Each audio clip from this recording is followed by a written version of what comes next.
Assalamualaikum warahmatullahi wabarakatuh. Perkenalkan, nama saya Abdul Abror, NIM 21105010020. Di sini saya akan menjelaskan tentang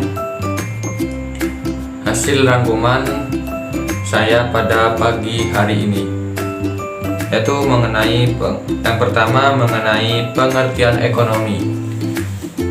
Istilah ekonomi berasal dari bahasa Yunani, yakni menjadi dua kata.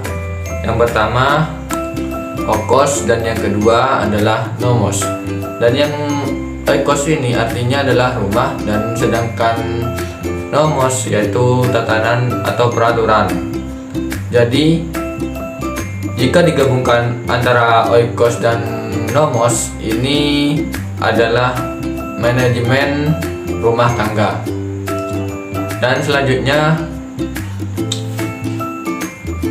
mengenai tentang apa itu ilmu ekonomi. Nah, ilmu ekonomi itu adalah sebuah cabang ilmu yang membahas tentang tingkah laku manusia dalam usahanya untuk mengalokasikan atau mengolah segala sumber daya manusia yang memiliki keterbatasan untuk mencapai sebuah tujuannya.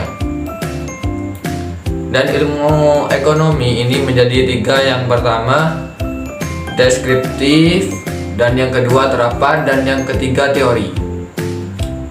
Nah, yang pertama yaitu ilmu ekonomi deskriptif, yakni kajian yang memaparkan apa adanya tentang kehidupan ekonomi suatu daerah atau negara pada suatu masa.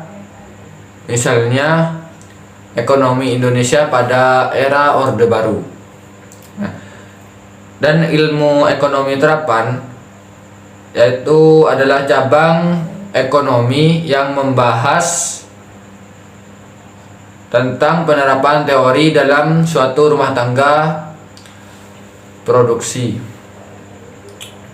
Misalnya seperti ekonomi perbankan, ekonomi moneter, dan juga ekonomi perusahaan. Nah, selanjutnya dan yang terakhir ilmu ekonomi teori. Ilmu ekonomi teori ini membahas tentang gejala-gejala yang timbul akibat perbuatan manusia dalam usahanya meningkatkan kesejahteraan masyarakat. Nah, ilmu ekonomi teori ini terbagi menjadi dua, yaitu ekonomi makro dan ekonomi mikro. Nah, yang pertama ekonomi mikro. Ilmu ekonomi mikro ini mempelajari tentang perilaku konsumen perusahaan serta penentuan harga pasar dan kuantitas faktor input barang dan jasa yang diperjualbelikan. Sedangkan ekonomi makro adalah studi tentang ekonomi secara keseluruhan. Dan ekonomi makro ini menjelaskan perubahan ekonomi yang mempengaruhi banyak masyarakat, perusahaan, dan pasar. Nah, ekonomi makro ini mempunyai konsep dasar. Konsep dasarnya tersebut dibagi menjadi 7. Yang pertama pendapatan dan pengeluaran, yang kedua pengangguran, dan yang ketiga uang dan fungsinya, yang keempat inflasi dan deflasi, dan yang kelima permintaan agregat dan penawaran agregat. Nah, dan yang keenam keseimbangan IS dan LM, dan yang terakhir dan yang ketujuh ekspor dan impor. Jadi ekonomi makro ini meliputi sebuah negara. Nah, sedangkan ekonomi mikro ini meliputi suatu daerah.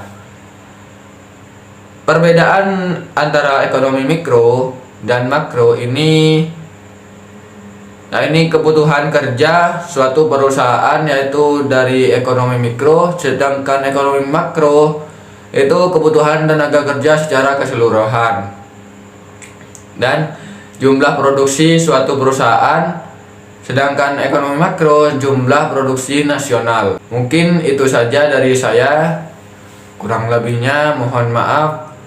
Wabillahi wal taufiq wal hidayah. Wassalamualaikum warahmatullahi wabarakatuh.